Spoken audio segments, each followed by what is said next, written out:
Claire leaves for work at 5:45 in the morning. Not because her shift starts early, because the commute takes 90 minutes. She drives from a town called Drogheda, 50 kilometers north of Dublin, because there is no room for her in the city she keeps alive. Claire is a nurse. She works in a public hospital. The Irish state pays her salary, fills her roster, counts on her to be there. The housing market has a different answer. She applied for a rental in Dublin 4 times last year. She was outbid every time. She is not looking for luxury. She is looking for a room. Ireland has 17,000 people in emergency accommodation right now. That number includes 5,000 children. It has risen every single month for 3 years. And it is almost certainly an undercount. It does not include the people sleeping on friends' sofas, the families doubled up in overcrowded flats, the workers commuting 3 hours a day because the alternative is a waiting list that does not move. Now hold that number and go 800 kilometers south. Marco is 34 years old. He grew up in a village in Calabria, in the south of Italy. His grandmother's house is still there. It has been empty for 11 years. Nobody lives in it. Nobody can afford to fix it. There are no buyers. The village has been losing people for decades. Marco moved to Milan at 22 to study engineering. He has a job, a permanent contract, a salary that puts him in the top third of Italian earners his age. He lives with his parents. Italy has 9.5 million empty homes. That is not a typo.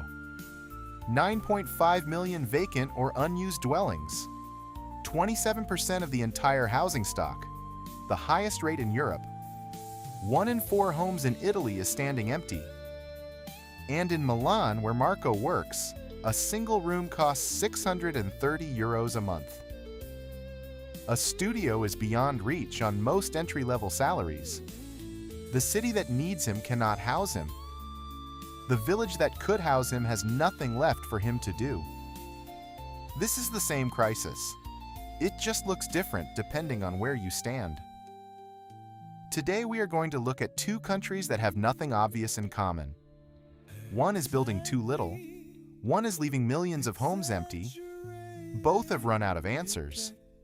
And in both places, the people paying the price are the ones the system was supposed to protect. The housing shortage in Europe is not a story about scarcity. There are enough physical structures. There is enough concrete, enough steel, enough bricks.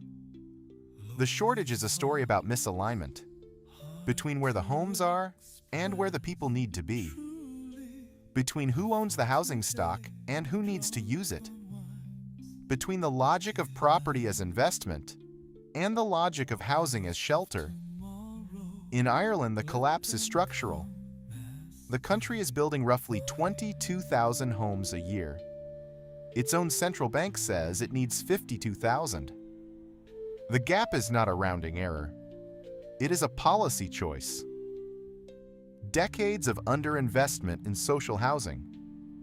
A planning system that took years to approve what could be built in months. And a period after 2008 when construction almost stopped entirely and the workers left and did not come back. The crisis did not arrive suddenly.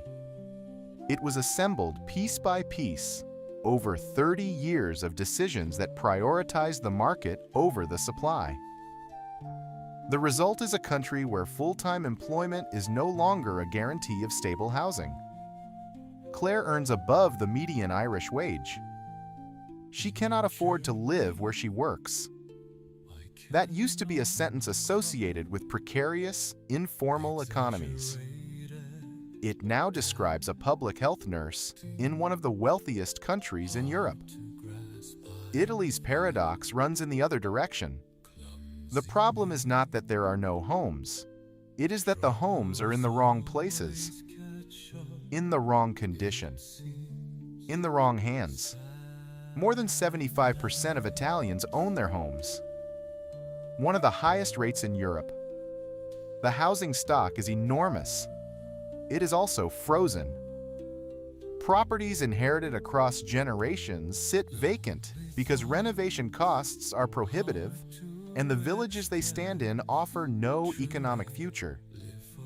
In the cities, owners leave apartments empty rather than rent them long-term. Short-term tourist platforms have shifted the calculus. The property is an asset to be managed, not a home to be occupied. The state is almost entirely absent from this equation. Public and subsidized housing in Italy covers just 2.6% of the total stock. In France, the figure is nearly 12%. Italy has the homes. It does not have the mechanisms to move them. What connects Dublin and Milan is not the surface detail. The specifics are different. The legal frameworks, the histories, the geography. What connects them is the underlying logic. In both places, housing has been treated primarily as a financial instrument, a store of value, an asset class, something that appreciates. That generates returns, that is passed down or leveraged or optimized. The function of shelter, the idea that a home is where a person lives, raises children, builds a life, has been structurally subordinated to that logic. Not because politicians are cruel, because the incentives were built that way over decades, and nobody wanted to pay the political cost of rebuilding them. The people who pay the price are not the people who built the system. Claire is on shift by 7:30. She will drive home tonight after 9. She is not angry, exactly. She has passed through anger into something quieter, a kind of permanent adjustment. You recalibrate what normal is. You stop expecting the city to have a place for you. You make the numbers work with whatever is left. Marco has looked at apartments in Milan 3 times in the last 2 years. He knows the square footage, the neighborhoods, the price per meter. He knows which districts have started to price out the people who made them worth living in. He does not look anymore. He tells himself it is temporary.